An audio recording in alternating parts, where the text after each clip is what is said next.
Welcome to our channel. Today we how to register for Mailchimp, quick tutorial step by step clearly.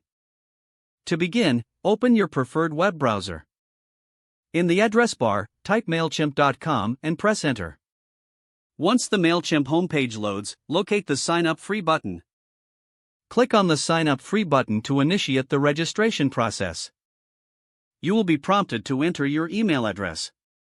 Type in your email address and click Get Started. Next, create a username that you will use for your Mailchimp account. Choose a strong password, ensuring it meets the security requirements. After entering your username and password, click Sign Up. Check your email inbox for a verification email from Mailchimp. Open the email and click the verification link provided.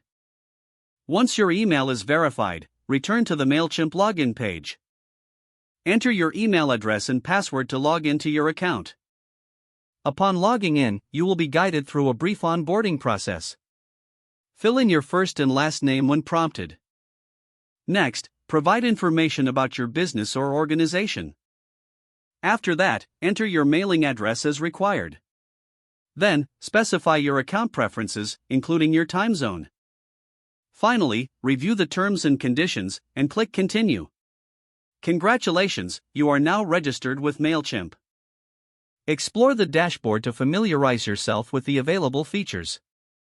Start by creating your first audience to begin using Mailchimp effectively.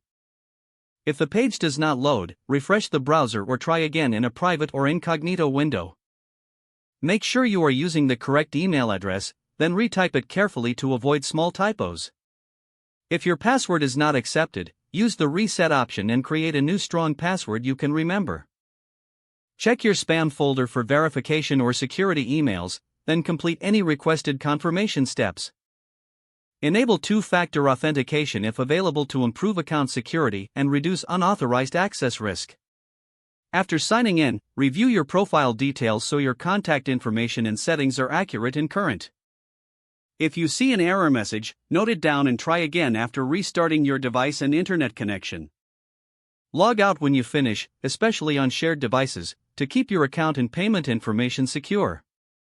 If the page does not load, refresh the browser or try again in a private or incognito window. Don't forget to like this video and subscribe to our channel for more step-by-step tech guides.